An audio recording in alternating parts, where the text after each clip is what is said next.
ओम गणेशाय नमः। प्यारे भक्तजनों, आज बुधवार के दिन आप सभी सुनेंगे बुधवार गणेश जी की व्रत कथा। बुधवार की पूजा और व्रत को बहुत लाभकारी माना जाता है।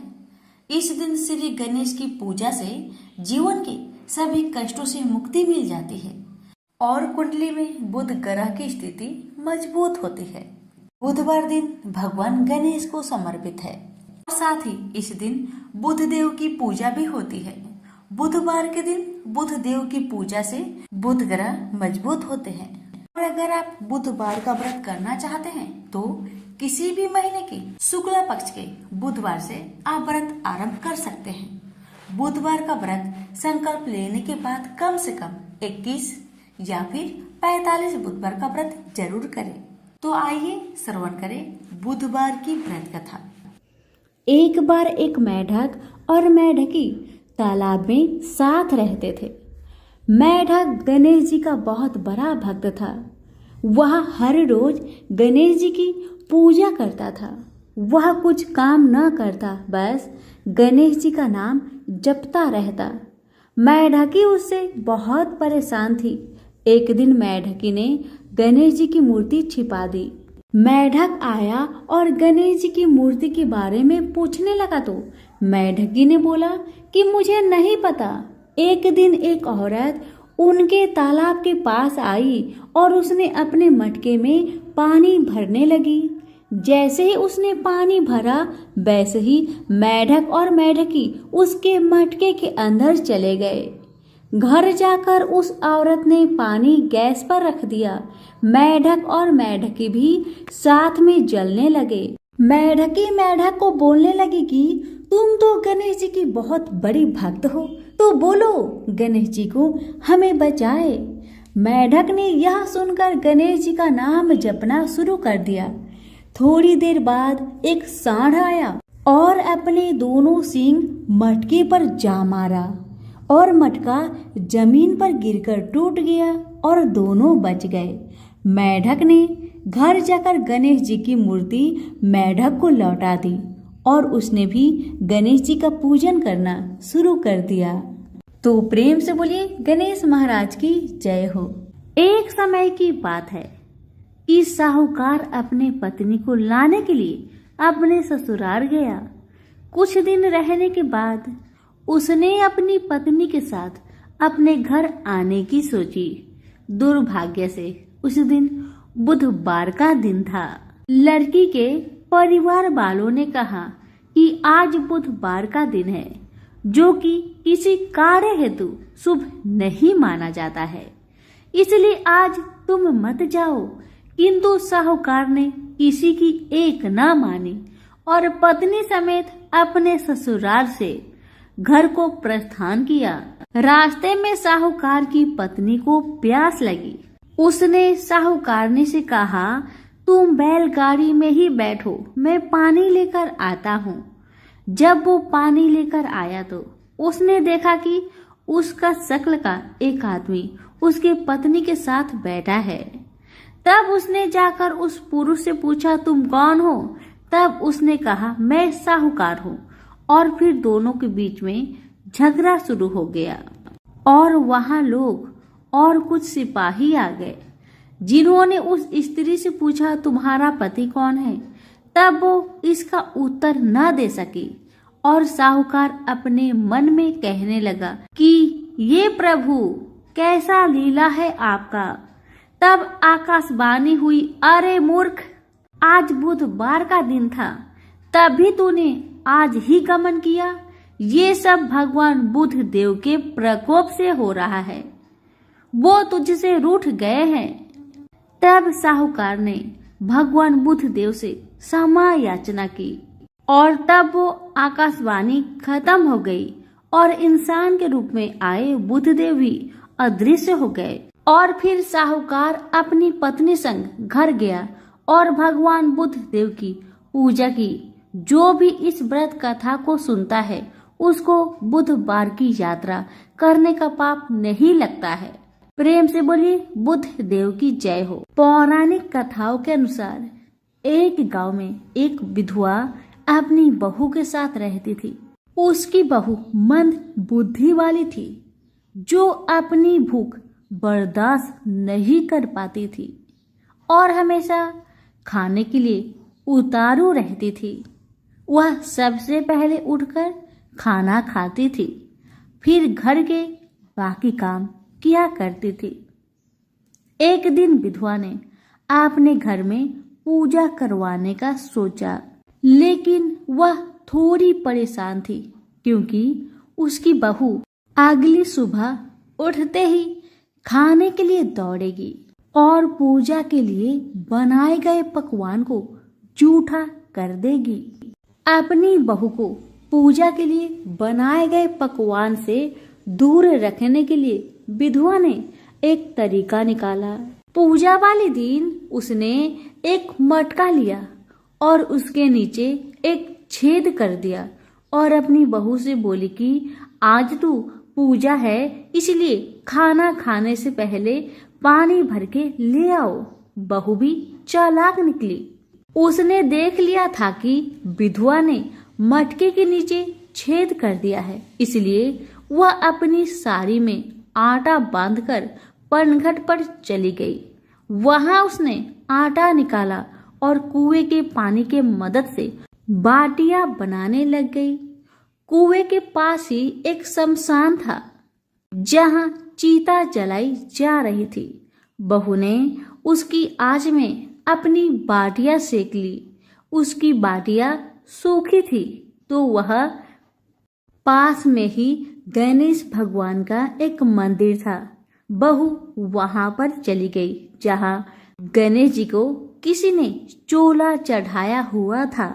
उसने देखा कि गणेश जी की तोंद पर घी लगा हुआ है। उसने उस घी को अपनी बाटी पर लगा लिया और उसका भोग गणेश जी को लगाकर वह बाटी खा ली और बहू घर वापस चली आई। बहू की इस हरकत पर गणेश जी को बहुत गुस्सा आया और उन्होंने गुस्से में अपने नाक पर उंगली चढ़ा लिया। जब गांव वाले ने देखा कि गणेश जी ने अपने नाक के ऊपर उंगली चढ़ा लिया है तो उन्हें मनाने के लिए बहुत जद्दोजहद किया गया, लेकिन गणेश जी ने अपनी उंगली वापस नहीं उतारी। जब यह बात राजा को पता चली तो राजा ने बड़े बड़े पंडितों और ज्योतिषियों को बुलवाया और हवन करवाया, लेकिन गणेश जी फिर भी नहीं माने। सब बहुत चिंतित थे। राजा ने पूरे गांव में यह ऐलान करवा दिया कि जो भी इंसान गणेश जी की नाक पर से उंगली हटाने में सफल होगा उसे इनाम के तौर पर 5 गांव दिया जाएगा। गांव के सभी लोग गणेश जी को मनाने आए, लेकिन गणेश जी किसी से भी न माने और अपनी उंगली नाक पर चढ़ाए रखे। अंत में विधवा की बहू बोली कि अगर सब उसे आज्ञा दे तो वह गणेश जी की उंगली हटा सकती है। उसकी बात सुनकर उसकी विधवा सासू माँ हंसने लगी और बोली कि जब बड़े बड़े विद्वान कुछ नहीं कर पाए तो वह कैसे गणेश जी को मना पाएगी। तब किसी ने बोला कि जब सब लोगों को मौका मिला तो उसे भी एक मौका मिलना चाहिए। फिर सभी लोग बहू को एक मौका देने के लिए मान गए, लेकिन बहू ने एक शर्त रखी। उसने कहा कि उसके घर से लेकर मंदिर तक पर्दा बांध दी जाए। सब लोगों ने सोचा कि इतना तो हो ही चुका है तो पर्दा बांधने में क्या जाता है। बहू के कहे अनुसार उसके घर से लेकर मंदिर तक पर्दा लगाया गया। बहू ने अपना दिमाग लगाया और वह अपने साड़ी की आंचल में मोगली छिपाकर मंदिर चली गई। अब बहू ने मंदिर में जाकर गणेश जी से बोला कि मैंने आपके तोंद से जरा सा घी क्या ले लिया, आपने अपने नाक पर उंगली चढ़ा ली। अब आप नाक पर से उंगली हटाइए या दूं एक मोगड़ी की, अभी आपके टुकड़े टुकड़े हो जाएंगे। बहू की यह चेतावनी सुनकर गणेश जी थोड़ा डर गए और उन्होंने सोचा कि यह तो पूरी पागल है, कहीं सच में यह मुझे मोगड़ी न मार दे। अब तो गणेश जी ने बिना सोचे समझे अपनी नाक पर से उंगली हटा ली, जिसे देखकर गांव वाले बहुत खुश हो गए और बहू का जय जयकार करने लगे। राजा के ऐलान के मुताबिक बहू को 5 गांव इनाम में दिए गए। यह कथा सुनकर लोग गणेश भगवान से यह मांगते हैं कि वह भी उस बहू की तरह सबकी बात मान जाए और उनकी सभी मनोकामनाएं पूरी करे। तो प्रेम से बोलिए गणेश महाराज की जय हो। पुराणों में बताया गया है कि एक बार भगवान गणेश गंगा नदी के किनारे तपस्या कर रहे थे। इसी कालावधि में धर्मात्मज की कन्या तुलसी विवाह की इच्छा लेकर तीर्थ यात्रा पर निकली। देवी तुलसी सभी तीर्थ स्थल का भ्रमण करते हुए गंगा के तट पर पहुंची।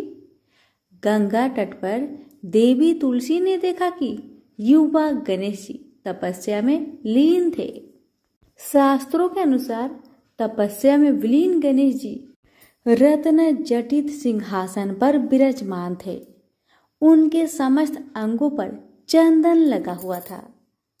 उनके गले में परिजात पुष्प के साथ स्वर्ण मणि रत्नों के अनेक हार पड़े थे। उनकी कमर में अत्यंत कोमल रेशम का पीतांबर लिपटा हुआ था। तुलसी श्री गणेश के इस सुंदर स्वरूप पर मोहित हो गई। उसके मन में गणेश से विवाह करने की इच्छा जागृत हुई। तुलसी ने विवाह की इच्छा से उनका ध्यान भंग किया। तब भगवान श्री गणेश ने तुलसी द्वारा तप भंग करने को अशुभ बताया और तुलसी की मनसा जानकर स्वयं को ब्रह्मचारी बताकर उसके विवाह प्रस्ताव को नकार दिए। विवाह प्रस्ताव ठुकराने पर तुलसी ने नाराज होकर गणेश जी को श्राप दिया कि उनके एक नहीं बल्कि 2 विवाह होंगी। इस पर श्री गणेश ने भी तुलसी को श्राप दे दिया कि तुम्हारा विवाह एक असुर से होगा। एक राक्षस की पत्नी होने का श्राप सुनकर तुलसी ने गणेश जी से माफी मांगी। तब गणेश जी ने तुलसी से कहा कि तुम्हारा विवाह शंखचूड़ राक्षस से होगा, किंतु फिर तुम भगवान विष्णु और श्री कृष्ण को प्रिय होने के साथ ही कलयुग में जगत के लिए जीवन और मोक्ष देने वाली होगी। पर मेरी पूजा में तुलसी चढ़ाना शुभ नहीं माना जाएगा।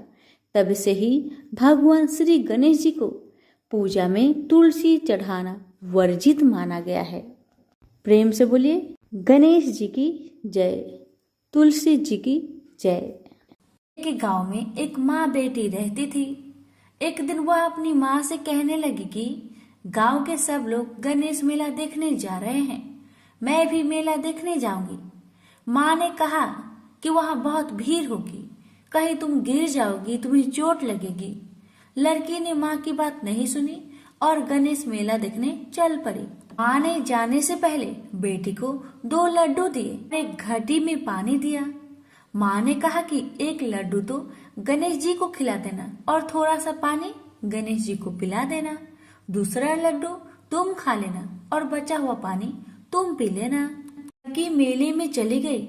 मेला खत्म होने पर सभी गांव वाले वापस आ गए, लेकिन लड़की वापस नहीं आई। लड़की मेले में गणेश जी के पास बैठ गई और कहने लगी कि एक लड्डू और पानी गणेश जी तुम्हारे लिए और एक लड्डू और बचा पानी मेरे लिए है। इस तरह कहते कहते सारी रात बीत गई।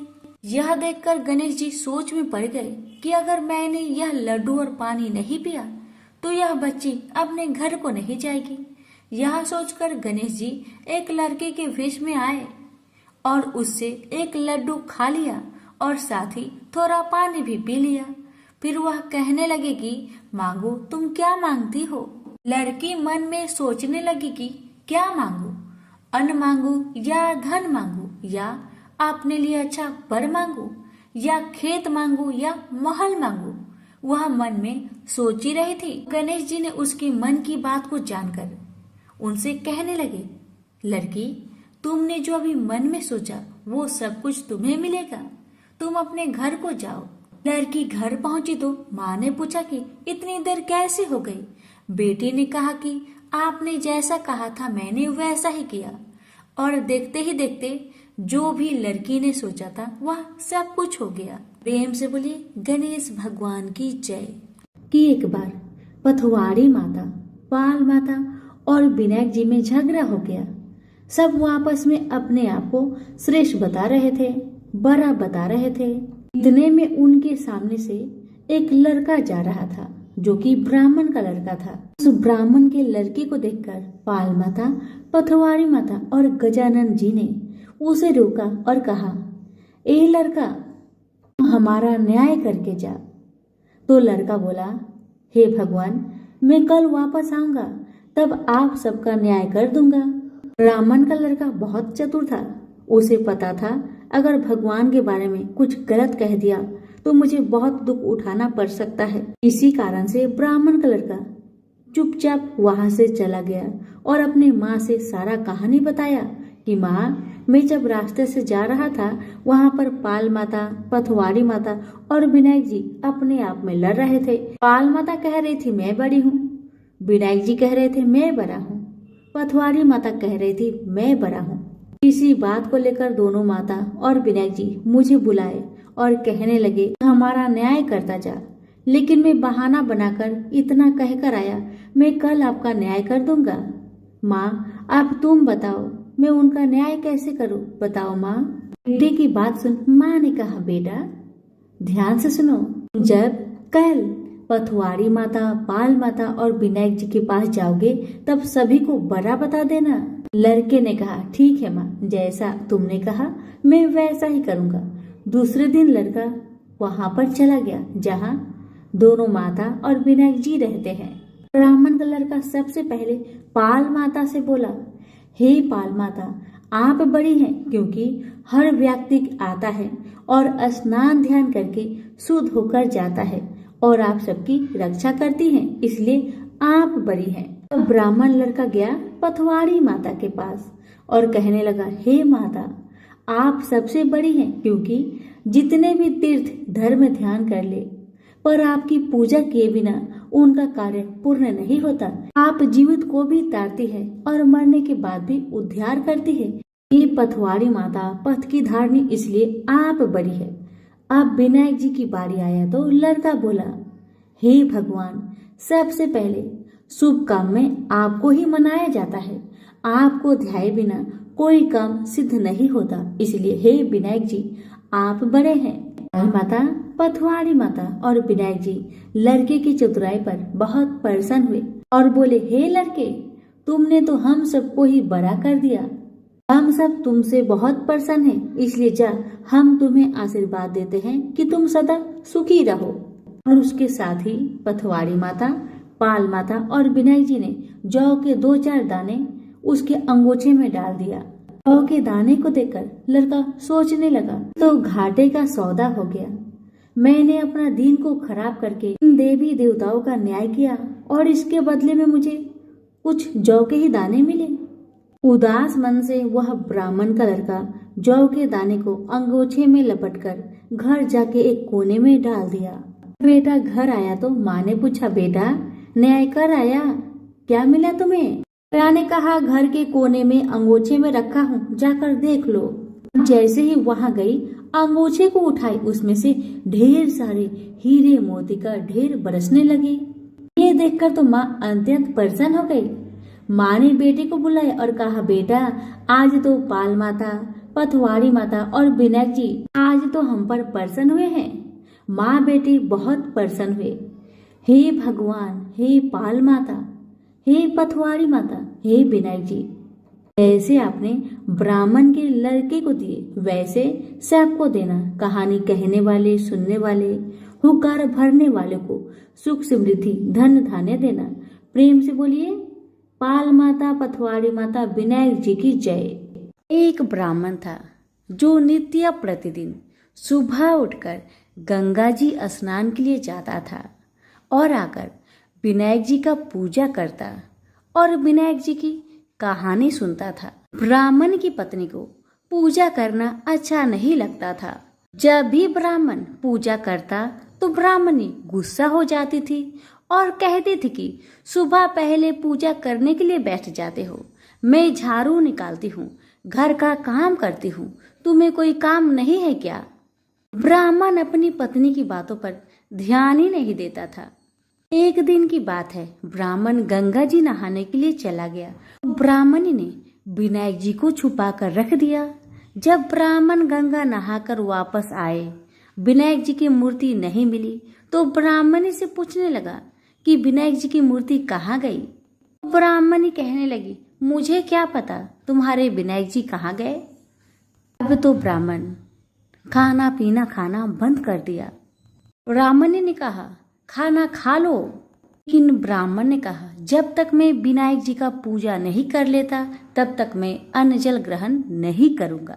ब्राह्मणी ने ब्राह्मण को बहुत समझाया, मगर ब्राह्मण ब्राह्मणी की बात नहीं माने। अब तो ब्राह्मण और ब्राह्मणी दोनों झगड़ने लगे। दोनों को लड़ते झगड़ते देख विनायक जी की मूर्ति हंसने लगी।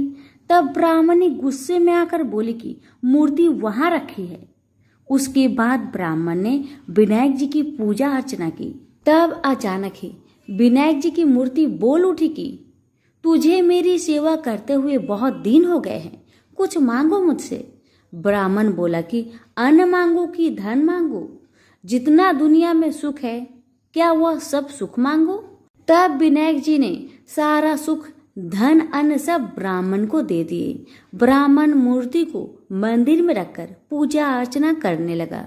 ब्राह्मणी को इतना अन्न धन मिलने से उसकी भी पूजा करने की श्रद्धा जाग उठी और वह भी ब्राह्मण को बोलकर मूर्ति घर में रखवाई और खूब प्रेम से गणेश महाराज की पूजा करने लगी। हे विनायक जी महाराज, जैसा सुख अपने ब्राह्मण को दिया वैसा सुख सबको देना। विनायक जी की कहानी कहने वाले को, विनायक जी की कहानी सुनने वालों को और हुक्कार भरने वालों को और पूरे परिवार को देना। तो बोलो गजानंद गणेश जी महाराज की जय, विनायक जी महाराज की जय। विनायक जी और देवरानी जेठानी की कहानी। दो देवरानी और जेठानी थी। देवरानी के पास बहुत धन था, लेकिन जेठानी बहुत गरीब थी। जेठानी गणेश जी की बहुत आराधना करती थी। वह अपनी देवरानी के घर आटा पीसने जाती थी। जिस कपड़े से वह आटा छानती, उसी कपड़े को वह अपने घर को लाकर पानी में घोलकर अपने पति को पिला देती थी। एक दिन देवरानी के लड़के ने देख लिया और अपनी माँ से बोला कि माँ, ताई यहाँ से आटा का कपड़ा ले जाकर ताऊ जी को घोलकर पिला देती है। देवरानी की बात सुनकर बहुत गुस्सा हुई जेठानी और गुस्से में बोली कि मेरे घर से आटा छानने के बाद कपड़ा यहीं पर रखकर हाथ धोकर जाए। वह ऐसा ही करने लगी। लेकिन जब वह घर जाती तो उसका पति बोलता कि मुझे आटा घोलकर दे, मुझे बहुत भूख लग रही है। जेठानी ने बोला कि आज उसने आटा छानने का कपड़ा रख लिया। तब उसका पति गुस्से में आकर उसको मारने लगा। उस रात वह गणेश जी करते हुए सो गई। गणेश जी आए और उन्होंने पूछा, क्यों सो रही है? वह बोली कि मेरी देवरानी के आटा छानने को कपड़े लाकर मेरे पति को घोलकर पिला दी थी।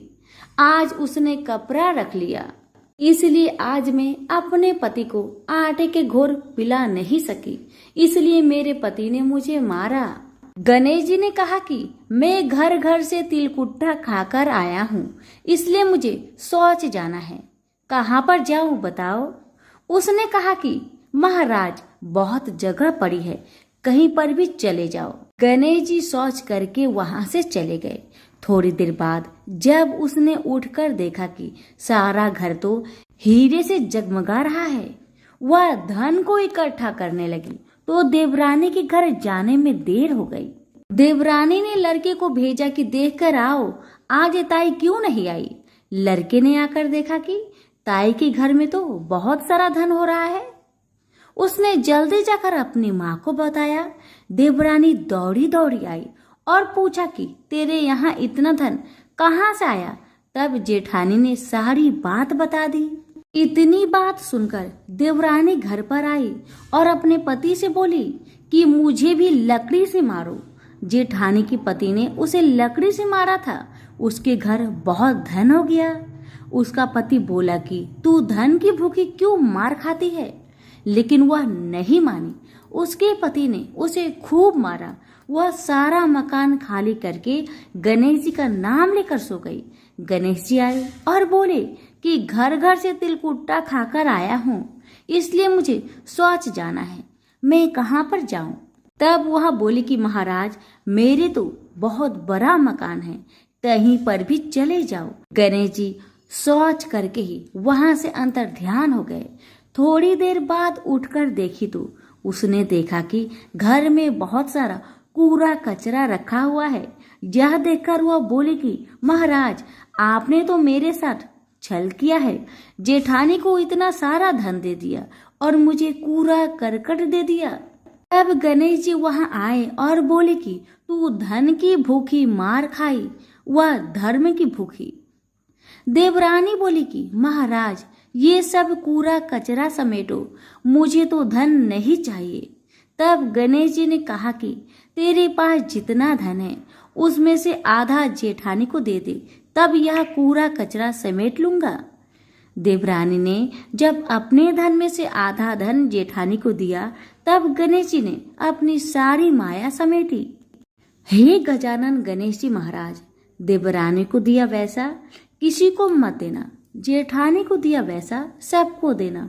विनायक जी की कहानी कहने वालों को, विनायक जी की कहानी सुनने वाले को, हुक्कार देने वाले को और पूरे परिवार को देना। प्रेम से बोलिए गणेश भगवान की जय। बहुत समय पहले की बात है। किसी गांव के बाहर एक बरगद का पेड़ था, जिसके पास ही गणेश जी का एक छोटा सा मंदिर था। गांव में और मंदिर नहीं थे, इसलिए सब लोग इसी मंदिर में आकर पूजा किया करते थे। गांव में एक भिखारी भी रहता था। भीख मांगना ही उसका काम था। गांव छोटा सा था। भिखारी को काफी भीख नहीं मिलती थी, इसलिए यह और कोई उपाय न देखकर मंदिर के दरवाजे पर बैठने लगा। सोचने लगा कि लोग यहाँ धर्म करने आते हैं और नहीं तो सही पेट भरने लायक भीख तो मिल जाया करेगी। भिखारी दिन भर मंदिर के दरवाजे पर बैठा रहता और जब वहां किसी को आते देखता तो शिव शिव रटने लगता। इस तरह बेचारा दिन भर गणेश जी और शिव जी का नाम जपता रहता था, मगर शाम तक उसे भीख मिलती थी। फिर 2-4 मुट्ठी अन्न और कुछ फल मूल और कभी कभी 4-6 पैसे मिलते थे। भला इतनी थोड़ी आमदनी से किसी की गुजर कैसे हो सकती है। फिर भिखारी को अपना ही नहीं बल्कि अपनी बेटी की भी चिंता करनी पड़ती थी। उसकी बेटी का नाम था कमला और वह बड़ी चतुर और बड़ी समझदार थी, मगर चतुराई और समझदारी से तो पेट की आग नहीं बुझती, उसे तो भोजन चाहिए। इसलिए कमला कभी कभी अपने बाप को भोजन पाने के लिए तंग करने लगती थी। उस वक्त भिखारी के दिल पर बड़ी चोट लगती, उसकी आंखें भर आती थी। वह चिंता के समुद्र में डूब उतरने लगता था। गर्मी के दिन थे, दोपहर का समय था। ऊपर आसमान और नीचे धरती धक धक जल रही थी। चारों तरफ सन्नाटा छा रहा था। ऐसे ही समय में महादेव पार्वती लोगों का सुख दुख देखने इस संसार में आए। चलते चलते वे उसी गांव में पहुंचे और गणेश जी के मंदिर के सामने से निकले। भिखारी उन्हें आते देख ओम नमः शिवाय की रटना रटने लगा। भिखारी की यह हालत देख पार्वती जी को बड़ी दया आई। उन्होंने महादेव जी से कहा, भगवान इस भिखारी की तरफ भी तो देखिए, बेचारा कितना दुखी है। देखिए तो कितने प्रेम से आपका नाम जप रहा है और आप भगवान कितने कठोर है। आपको क्या इस भिखारी पर दया नहीं आई? मैंने सुना था कि लोग बड़े पापी हो गए हैं, वो देवताओं का पूजा नहीं करते, मगर नहीं, आज मुझे मालूम हुआ कि इसमें उनका कोई अपराध नहीं, सब तो देवताओं का अपराध ही है। आप इसी भिखारी को ले लीजिए, बेचारा को आपका नाम लेते लेते बरसों बीत गए, इतने पर भी अभागा पेट भर भोजन तक नहीं पाता। जब देवता ही ऐसे कठोर हो जाएंगे तब कोई काहे उनकी पूजा करेगा। अब महादेव जी को पार्वती जी की बात लग गई। भगवान बोले, देवी आप असल बात क्या है नहीं जानती और आप जान भी नहीं सकती, क्योंकि आपका हृदय ही इतना कोमल है कि मैं कहता हूँ देवी आप जिद ना करें, जो हो रहा है उसे होने दीजिए। देवी ने एक ना सुना तो भगवान ने कहा, ठीक है तो मैं आज इस भिखारी के लिए कुछ बंदोबस्त करा देता हूँ, जिससे इस भिखारी का दुख दूर हो जाएगा। इतना कहकर महादेव जी पार्वती जी के साथ मंदिर में पहुँचे। माता पिता को आते देख गणेश जी उठकर खड़े हो गए। उन्होंने बड़े प्रेम से माता पिता को प्रणाम किया। महादेव जी ने गणेश जी को आशीर्वाद दिया और कहा, देखो बेटा, यह भिखारी वर्षों से तुम्हारे द्वार पर बैठा है, मेरा नाम जपा करता है, मगर तुमने अब तक इस पर दया क्यों नहीं किया। अब ऐसा कुछ उपाय करो जिससे इस बेचारे का दुख दूर हो जाए। गणेश जी ने हाथ जोड़कर उत्तर दिया, अच्छी बात है पिताजी, 7 दिन के भीतर उसका दुख दूर हो जाएगा, उसे कहीं न कहीं से 2 लाख रुपए मिल जाएंगे। गणेश जी का उत्तर सुनकर महादेव पार्वती आगे को चल गए। इसी समय एक बनिया मंदिर में पूजा करने आया था। वह आड़ में छिपा छिपा महादेव जी और गणेश जी की बातें सुन रहा था। उसने सोचा, ये तो बहुत अच्छा मौका है, यदि थोड़ी चतुराई से काम लूं तो सहज ही 2 लाख का मालिक मैं हो सकता हूँ। बस वह बड़ी खुशी से भिखारी के सामने पहुंचा और उसे प्रणाम कर एक तरफ बैठ गया। भिखारी को आज तक किसी ने प्रणाम नहीं किया था, न कोई उसके पास आकर बैठा ही था। बनिए की इस काम से भिखारी ने समझा कि यह बेशक कोई भला मानुष है। वह मन ही मन प्रसन्न हुआ और बनिए से बोला, बाबा आप बहुत दयालु जान पड़ते हैं, कहिए मेरे पास आने की कृपा क्यों कर हुई। आप नहीं जानते मैं एक गरीब भिखारी हूँ। बनिए को तो अपना मतलब गांठना था। मीठेपन से बोला, आप भिखारी है, कौन कहता है कि आप भिखारी है। मुझे अच्छी तरह मालूम है कि आप एक पहुंचे हुए महात्मा हैं और आपके दर्शन से लोगों के पाप दूर हो जाते हैं। मैं भी आपके दर्शन करने चला आया हूँ। मुझे आपसे कुछ पूछना है, यदि आज्ञा दो तो पूछो। भिखारी खुशी से बोला, पूछिए। बनिया बोला, भला दिन भर आपको कितनी भीख मिल जाती है।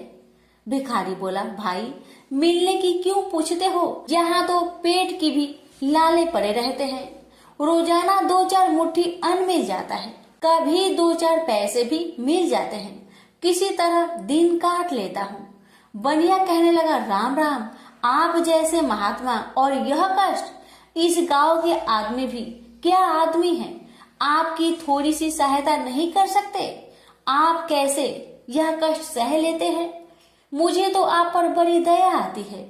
मेरे जी में आता है कि मैं आपकी कुछ सेवा करूं, पर कहने में डर मालूम होता है। भिखारी बोला, आप मेरी सहायता कर सकते हैं। अब बनिया हंसते हुए बोला, मेरी इतनी हैसियत कहाँ है जो आपकी कुछ सेवा कर सकूं, मगर एक बात है, आज से 7 दिन तक आपको जो कुछ भी मिले वह मुझे दे दीजिए, बदले में आपको मैं 100 रुपया दे दूंगा। 100 रुपये के नाम सुनते ही भिखारी मारे खुशी के उछल पड़ा। उसने सोचा, अगर 100 रुपये मिल जाए तो क्या कहना, यहाँ तो 7 दिन में 7 आने के सामान भी न मिले, तब तो 100 रुपये छोड़ देना सरासर बेवकूफी होगी, पूरा गधापन है। मगर इसी समय उसे लड़की की ख्याल आ गई। उसने सोचा, अगर मैं 100 रुपया लेकर घर पहुंचा और मेरी बिटिया रानी गुस्सा करने लगी तो पहले मैं उसकी सलाह ले लेता हूँ। बस यही विचार में आते ही उसने बनिए को जवाब दिया, आपने मुझ पर बड़ी कृपा की, मगर मैं अभी कुछ नहीं कह सकता, सोच विचार करके कल कहूँगा। जब बनिया चला गया तब भिखारी ने अपनी बिटिया को बुलाया और उससे सब हाल कह सुनाया। चतुर बिटिया कमला ने फौरन समझ गई कि इसमें जरूर कोई बनिए की शैतानी है। उसने पिता से कहा, बनिया बिना फायदे के क्यों 100 रुपये देने चला? खैर कोई बात नहीं पिताजी, मैं कल उस बनिए से बातें तय कर लूंगी, मगर आप बीच में कुछ ना बोलना। उधर बनिए का बुरा हाल था। रात भर उसके पेट में चूहे उछलते रहे। बड़ी मुश्किल से सवेरा हुआ। बनिए की जान में जान आई। वह हाथ मुंह धोते ही भिखारी के पास आ पहुंचा और छुटते ही बोला, क्या विचार किया आपने? कमला भी बनिए से निपटने को तैयार बैठी थी। बनिए की बात सुनते ही उसने जवाब दिया, सेठ जी, हम लोगों ने विचार किया, भला 100 रुपये में क्या होता है, इतना सस्ता सौदा होना मुश्किल है, माफ कीजिए। कमला का उत्तर सुनते ही बनिए पर मानो बिजली गिर पड़ी। पर लाख रुपए के लालच छोड़ना भी कठिन था। वह 200 रुपए देने को राजी हो गया। अब तो कमला का संदेह और भी पक्की हो गया। वह समझ गई कि बनिया जरूर किसी भारी लाभ के लिए ही इतने रुपए देना चाहता है। उसने जवाब दिया, सेठ जी, इतना सस्ता सौदा और कहीं होता होगा? 100 दो, 100 या 1000 दो। 1000 में तो होता ही क्या है? जो चीज आप कौड़ियों में मोल खरीदना चाहते हैं वह लाख रुपए में भी सस्ती है। यह सुनकर बनिया बहुत घबराया, परंतु उसने अपनी कोशिश जारी रखी। मारे लोभ के वह अंधा हो रहा था। उसको लोभ का भूत सवार हो गया था। उसने 100 दो, 100 से बढ़कर अंत में 50,000 लगा दिए। अब कमला ने सोचा, इतने रुपए थोड़े नहीं होते। अब बिटिया कमला ने सोचा, इतने बड़े रकम को छोड़ना ठीक नहीं है। उसने बनिए से कहा, खैर आप नहीं मानते तो मैं ही आपकी बात मान लेती हूँ, मगर शर्त यह है कि रुपए अभी मिलने चाहिए। ये शर्तें मंजूर करने में बनिए को क्या उजर थी। वह खुशी खुशी घर लौटा। उसने सोचा 50,000 रुपए देकर 1 लाख लेना कुछ बुरा नहीं है। 2 लाख न सही 1.5 लाख मालिक तो बन ही जाऊंगा। आहा, मेरी तकदीर भी कितनी चोखी है। साथ ही दिन में 50,000 का लाभ हो गया। उसने घर आते ही भिखारी के पास 50,000 रुपए भेज दिए। अब बनिया हर रोज भिखारी के पास आता और उसकी दिन भर की भीख घर ले आता। इस तरह 6 दिन बीत गए। अब तो बनिए को बड़ी फिक्र हुई। 7वें दिन वह फिर गणेश जी के मंदिर में पहुंचा। उसने देखा कि आज फिर महादेव पार्वती मंदिर में पधारे हैं। बस वह दीवार से कान सटा उनकी बातें सुनने लगा, मगर यह क्या, उसका कान दीवार में चिपक गया।